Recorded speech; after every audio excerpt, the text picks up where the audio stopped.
Yo! Good afternoon mga ka-team, kumusta? Welcome back sa atong YouTube channel. If you are new to this channel, please do consider subscribing.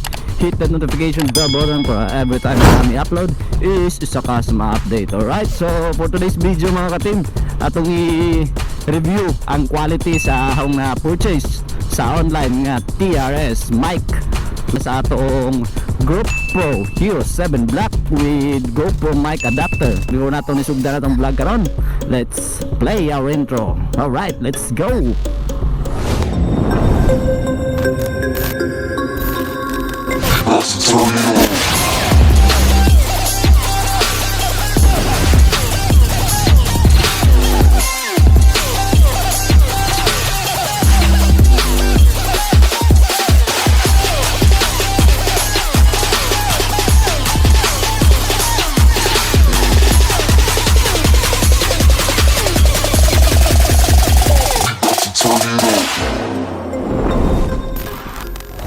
Welcome back mga ka-team.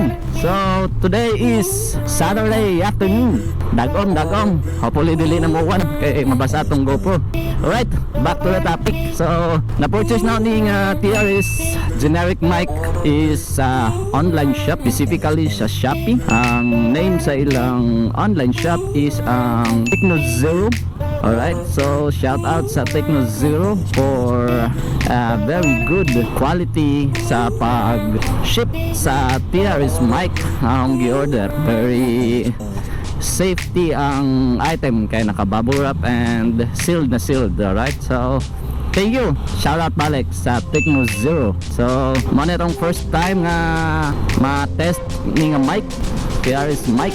So for your information din, no, sa katong na mga GoPro nga na mo naa o gusto mo palit o GoPro Hero 7 Black, Hero 6, 5, 8 nga black nga gusto mo palit og mic adapter. So dili compatible ang mic nga kadtong na itulo ka linya kay Moto gitawag nila og TRRS nga mic. So naday duha ka klase, TRRS ug ang TRS mic.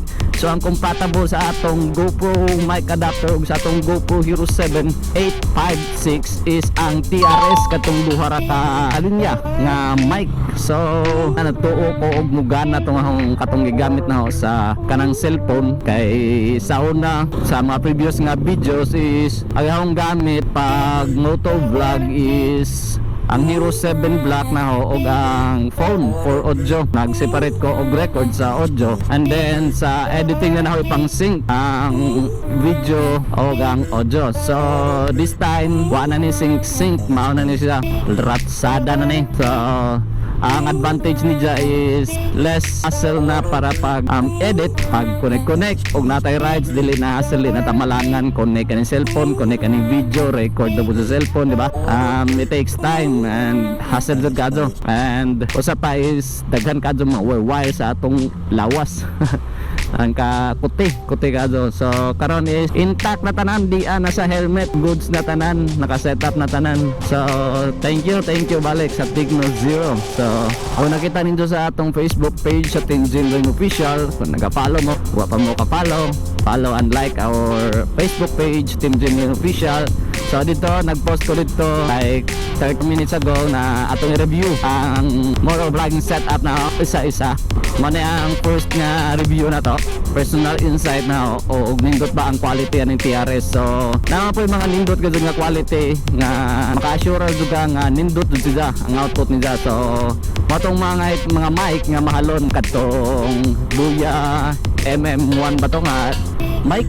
So nagkatida na siya og mga around 1,000 to 3,000 ang katida na nila. Wa pa labot shipping, di ba? So medyo mahal po jutay. So kini ahong na purchase sa Technozero nga generic mic is napalit na siya is 209 na pilang shipping. Ang shipping siya is 100 pesos. So 109 na gadon ni siya all in all ning mic, di ba? Ano ko ang diferensya. And ato lang tanong quality kung goods na ba. Kaya kung goods na ang quality mo palitag balik para reserba na to in case nga maguba kay nakaibaw, di ba? Generic ra ni siya, baratohon ra, wata kaibaw og mutirik inigrides na to. So hassle na po, di ba?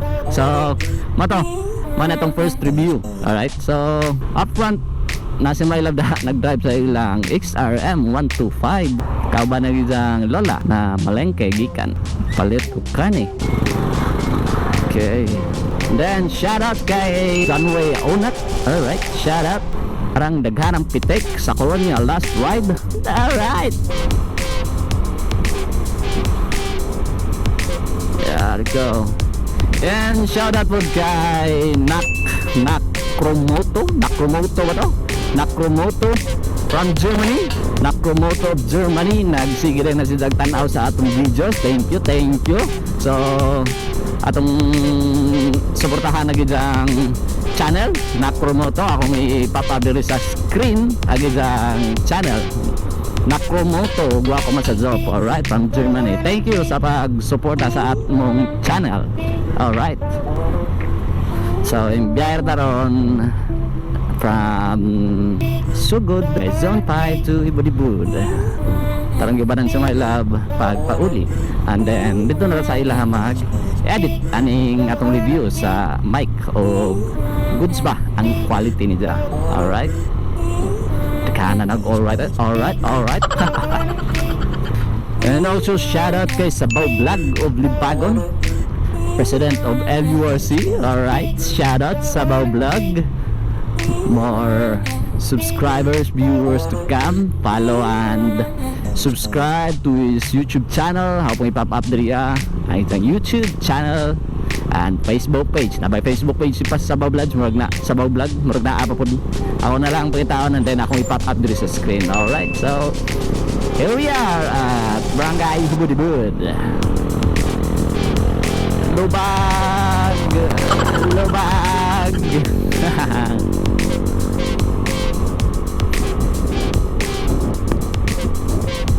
Hopefully nindot ang quality na kung gusto nang tayo nindot ang quality ane para goods na ta.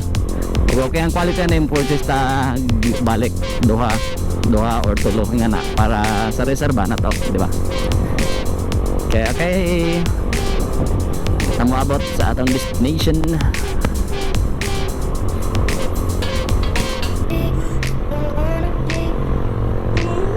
Kita nababot sa atong destination. Okay, here we are. So dire na siguro na to i-end dagat ng vlog.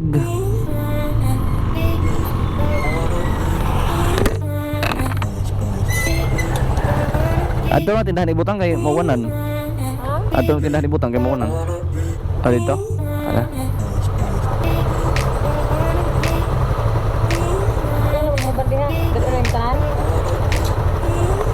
Hamay butang. Hamay ba?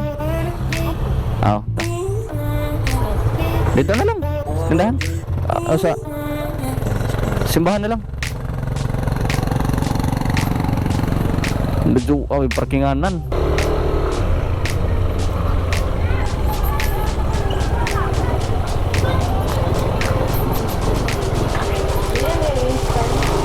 Ano na sa stand na? Sa stand na. Ilak naman. Ano? Ilisod kayo ni Kuhan. Alright, you know the drill. Like, share, subscribe. Peace out. Keep safe. Bye-bye.